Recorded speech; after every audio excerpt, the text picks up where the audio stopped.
बोलो सदगुरु देव की, संत समाज की,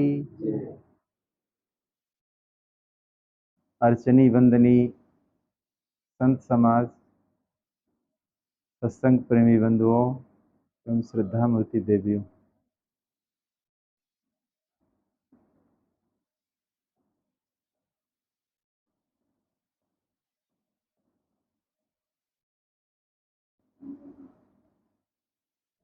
आओ गुरु के भजन में हो जाए मगन। जिंदगी ये दोबारा मिले ना मिले, गुरु के भजन में हो जाए मगन। दोबारा मिले ना मिले, आओ गुरु के भजन में हो जाए मगन।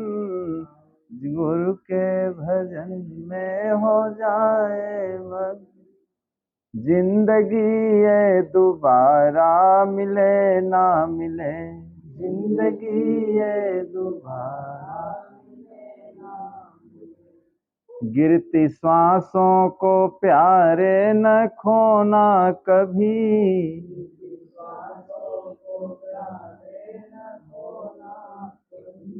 गिरती श्वासों को प्यारे न खोना कभी, गिरती श्वासों को रसना फिर ये दोबारा हिले ना हिले, फिर ये दोबारा हिले ना हिले। देखना ये बगीचा न बर्बाद हो, देखना ये कितनी मेहनत से माली बनाया इसे, से माली बनाया इसे। देखना ये बगीचा न बर्बाद हो, देखना ये कितनी मेहनत से माली बनाया इसे।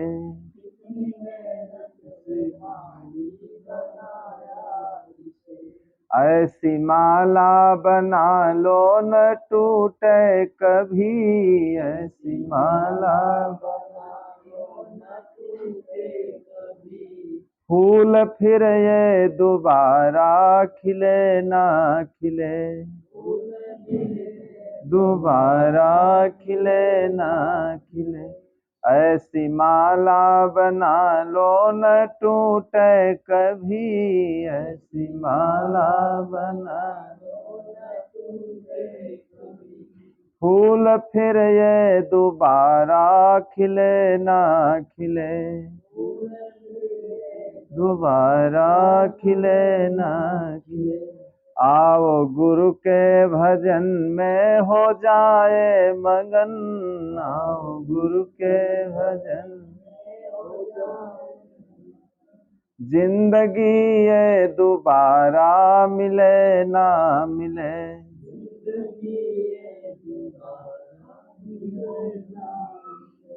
गिरती श्वासों को प्यारे न खोना कभी, गिरती श्वासों को रसना फिर ये दोबारा हिले ना हिले, फिर ये दोबारा हिले ना हिले। तेरी काया की चूनर ये अनमोल है, तेरी काया की चूनर ये अनमोल। इसको 9 मास गढ़ते लगा है समय,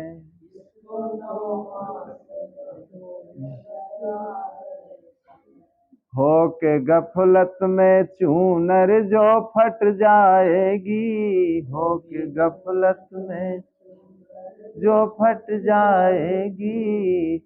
इसको दर्जी दोबारा सिले ना सिले, दोबारा सिले ना सिले, इसको दर्जी दोबारा सिले ना सिले, जी दोबारा सिले ना सिले। आओ गुरु के भजन में हो जाए मगन, आओ गुरु के भजन हो जाए मगन, जिंदगी ये दोबारा मिले ना मिले, कि ये दोबारा मिले ना मिले। गिरती श्वासों को प्यारे न खोना कभी, गिरती श्वासों को प्यारे न खोना, गिरती श्वासों को प्यारे न खोना कभी, गिरती श्वासों को रसना फिर ये दोबारा हिले ना हिले, ये दोबारा हिले ना हिले, रसना फिर ये दोबारा हिले ना हिले, फिर ये दोबारा हिले ना। सद्गुरुदेव की।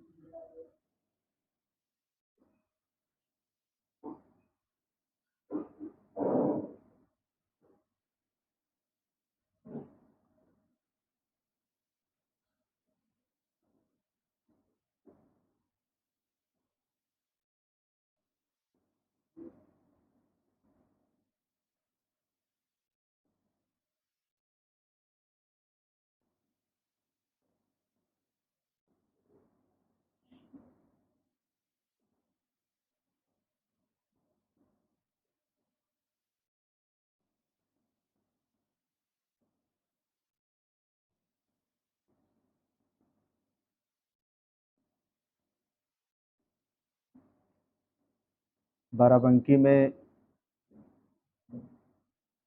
सद्गुरु विशाल देव एक संत हो गए हैं, जिनकी 4 रचनाएं हैं। भवयान, मुक्ति द्वार, सत्यनिष्ठा, नवनियम। बचपन में कहते उनका बैरी साल नाम था। जहां पर उनका जन्म हुआ, राजतंत्र का समय था, विवाद चलता था। तो जब जन्म हुआ, विवाद के कारण उनके माता पिता ने, संबंधियों ने उनका नाम बैरी साल रख दिया।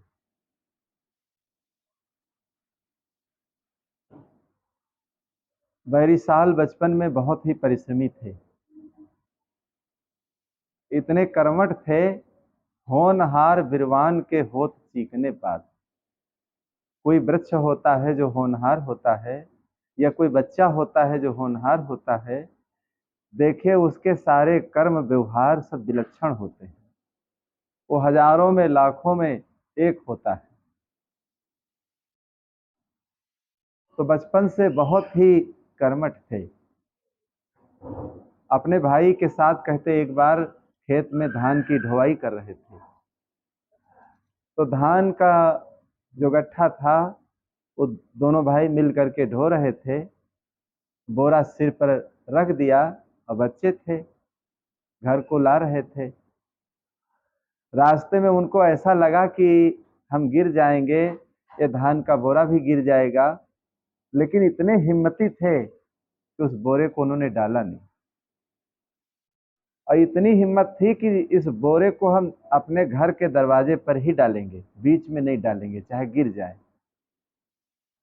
चले आए चले आए, जैसे दरवाजे पर पहुंचे तो बोरे को डाल दिया, तुरंत मूर्छित हो गए।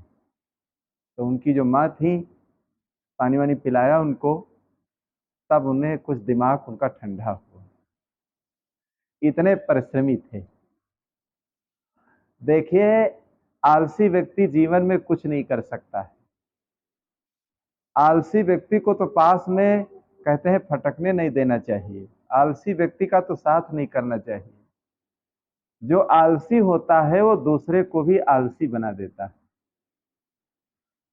किसी भी क्षेत्र में अगर किसी व्यक्ति को विकास करना है या अपने जीवन को अच्छा बनाना है, तो वहां पर पुरुषार्थी बनना पड़ेगा। पुरुषार्थ एक ऐसी चाबी है कि वो भाग्य के दरवाजे को भी खोल देती है। और जो व्यक्ति आलसी होता है वो अपने ही खाने की व्यवस्था नहीं कर पाएगा तो दूसरे को क्या खिलाएगा। जो अपने जीवन का ही नहीं सुधार कर सकता है, अपने अंदर की खुद ही बुराइयों को नहीं दूर कर सकता है, तो दूसरे को अच्छा संदेश क्या देगा। तो इतने हिम्मती होने के कारण देखिए, जब 12 वर्ष की उम्र में साधु हो गए, उनके जन्म स्थान के पास ही एक बाग थी, वहां पर कहते वो चले गए, छोटे थे, लौट करके नहीं आए। तो लोगों ने बताया कि जो तुम्हारा बच्चा है वहां बाग में बैठा है एकांत में। सब बुलाने गए लेकिन वो आने के लिए स्वीकार नहीं किए। तो आसपास जो लोग होते थे उनके लिए भोजन या जलपान वहीं बगीचे में जहां रहते थे वहीं दे आते थे। और सदग्रंथों का पढ़ना, चिंतन मनन करना, और उस समय का ऐसा जमाना था पैदल यात्रा थी। ऋषिकेश, अयोध्या, मथुरा, पीलीभीत की पैदल यात्रा करते थे, गुड़ और चना ले करके, और पैदल पैदल ही चले जाते थे। और जहां पर शाम हो जाती वहां रुक जाते, सत्संग भजन करते, लोगों को सुनाते, और जब सवेरा होता तो फिर वहां से अंधेरे में ही निकल लेते थे।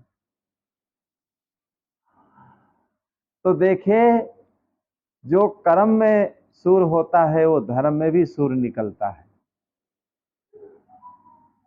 और जो आलसी होता है वो हर काम में आलसी ही बना रहता है।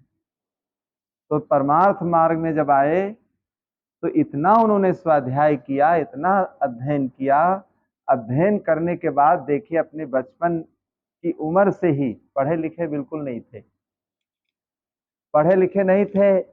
एक पुरोहित ने उन्हें केवल वर्णमाला का ज्ञान करा दिया था, बस इतनी ही पढ़ाई थी, का खा गा घा, बस इतनी ही पढ़ाई थी। और एक बार कहते छोटे थे घर में अपने, तो माँ उनकी जो थी वो अपने मायकों को पीहर को जा रही थी, जैसे ये बच्चा सामने बैठा है।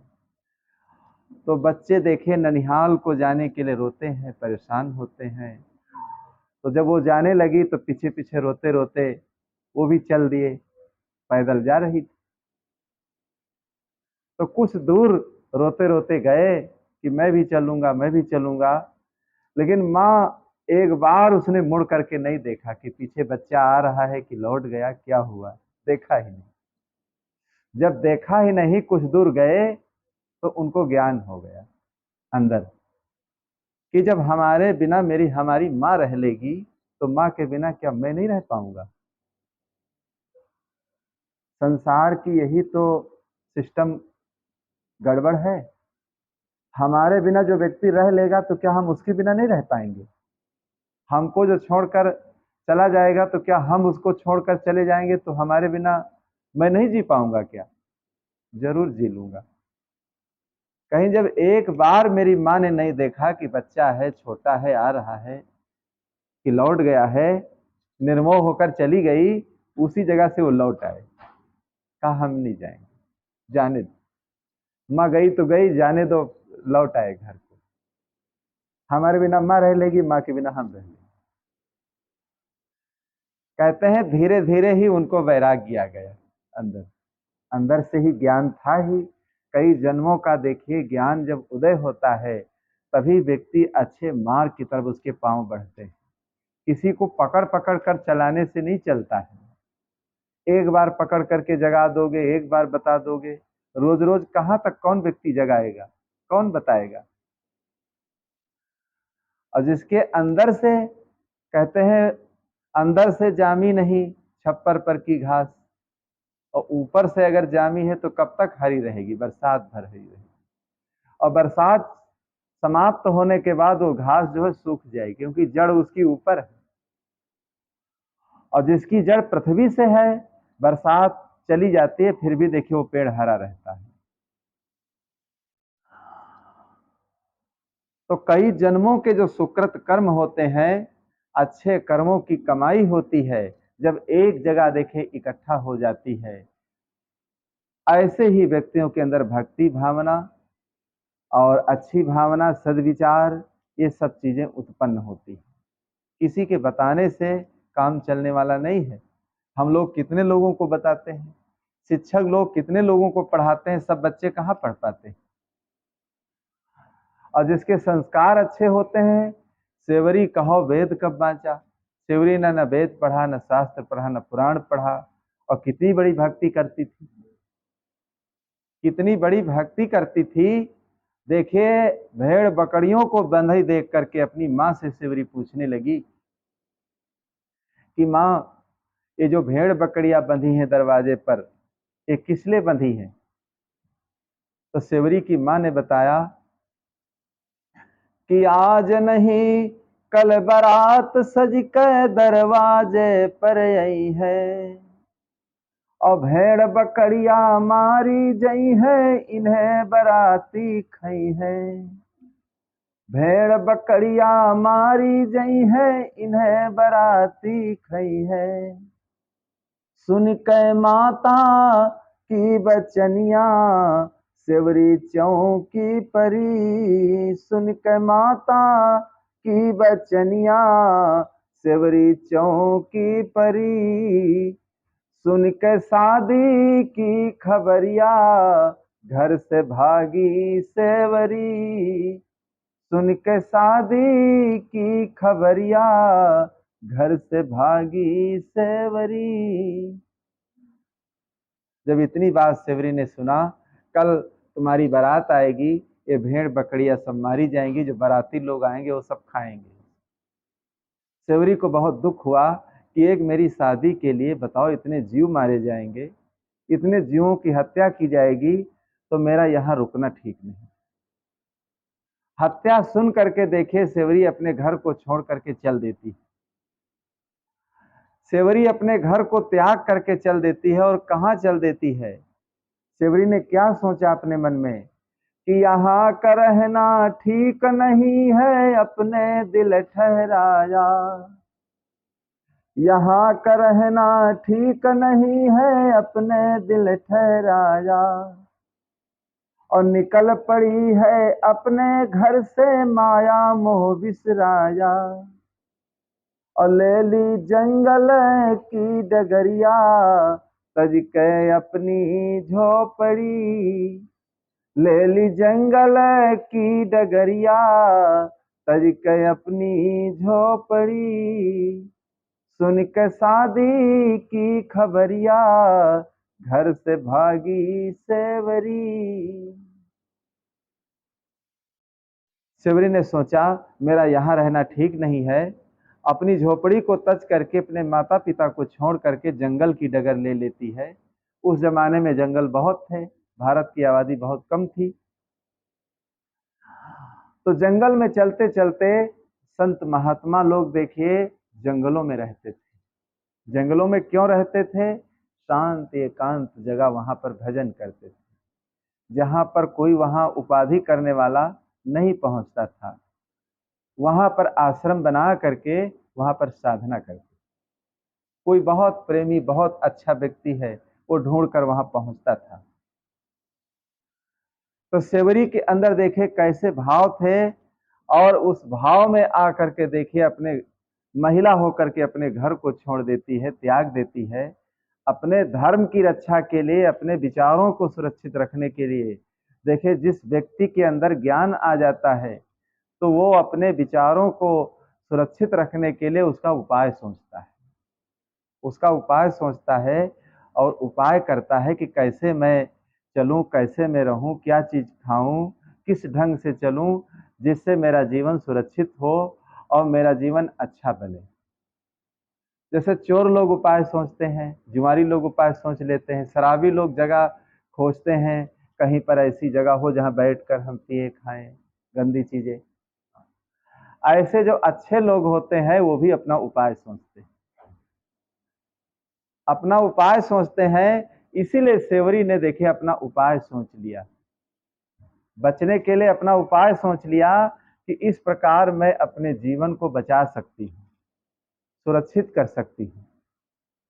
तो अपने जीवन को बचाने के लिए सबका मोह छोड़ करके देखिए चली जाती है, और मोह छोड़ करके वहां भगवान का भजन करती है, जंगल में रह करके साधना करती है। साधना परायण देखिए जो व्यक्ति होते हैं तो उनका जीवन जो है आंतरिक रूप से सुख शांत से भरा होता है।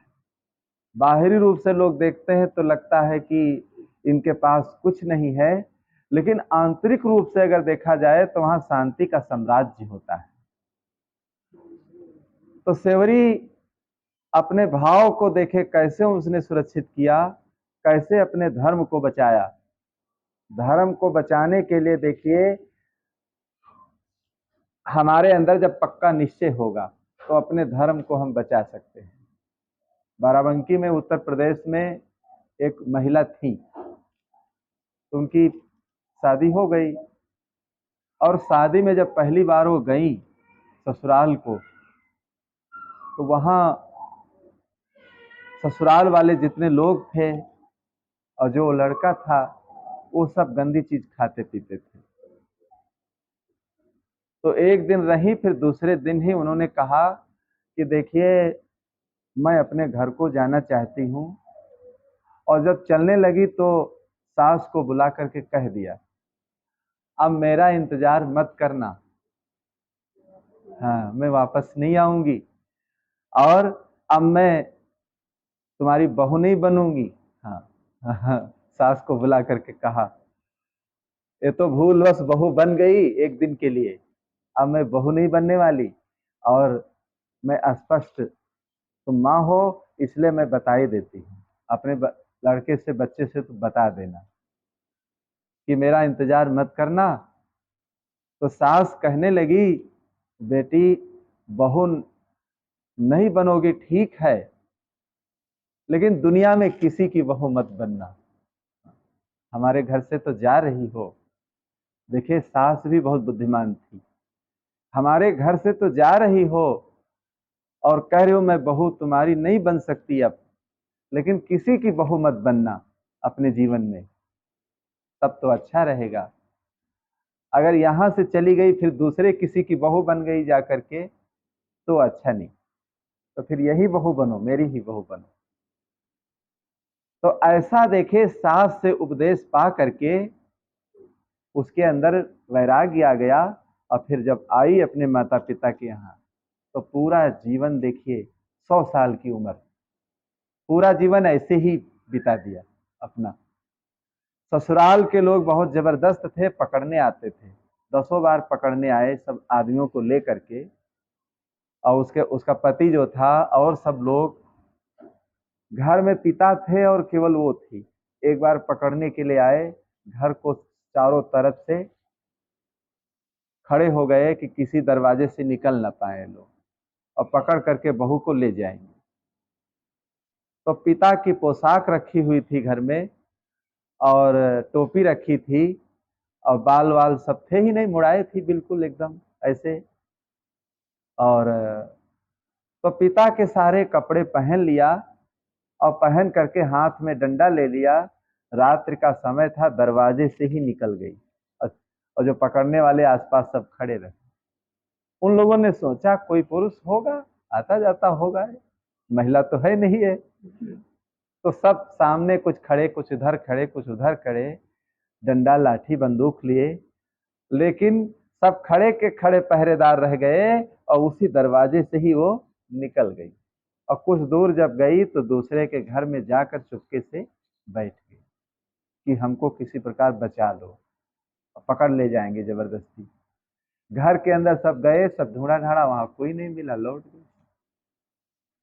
तो वो खुद बता रही थी कि ऐसे मैंने अपने धर्म को बचाया था, मेरे पिता बुजुर्ग थे, मुझको पकड़ ले जाते जबरदस्ती, ससुराल वाले बहुत जबरदस्त थे, लेकिन इस प्रकार मैं अपने पिता के कपड़े पहन करके मैं निकल आई और कोई नहीं जान पाया। तो पूरा जीवन देखिए फिर साधु जीवन में आ गई और अपने घर में ही रहती थी, कहीं दूसरी जगह नहीं गई। अलग रूम था, संतों के चित्र लगा रखा था, सब पुस्तकें रखी थी, पढ़ती लिखती थी और घर में ही अपने रह करके साधना करती, ऐसे कहीं आना जाना नहीं, किसी आश्रम में न रहना, वही घर में ही रह करके पूरा जीवन साधना पूर्वक व्यतीत किया। कहने का मतलब यह है, अगर आदमी बचना चाहता है तो हर परिस्थिति में वो बच सकता है। कितनी मुसीबत थी बताओ, महिला होकर के बचना बड़ा कठिन होता है।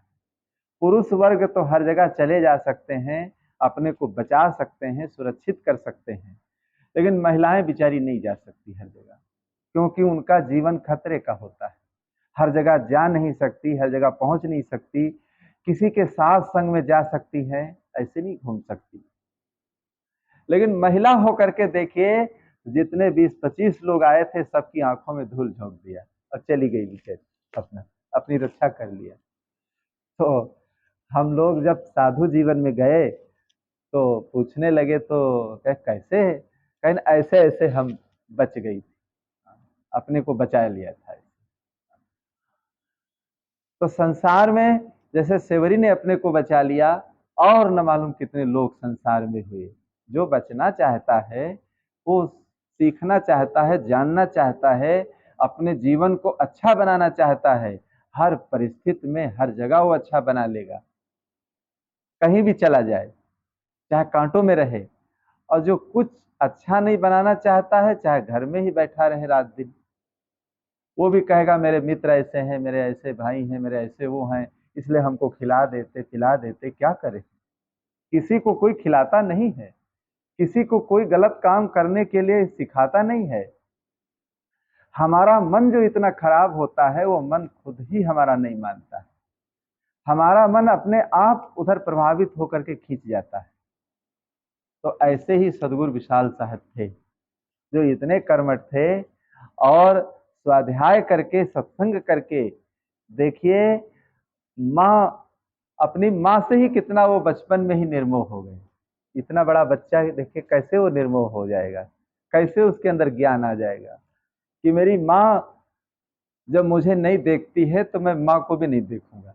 जब माँ का निर्मोह है, माँ नहीं देख सकती कि बच्चा गिर गया है कि पड़ा है क्या है, चले आए उसी जगह से, घर को लौट आए।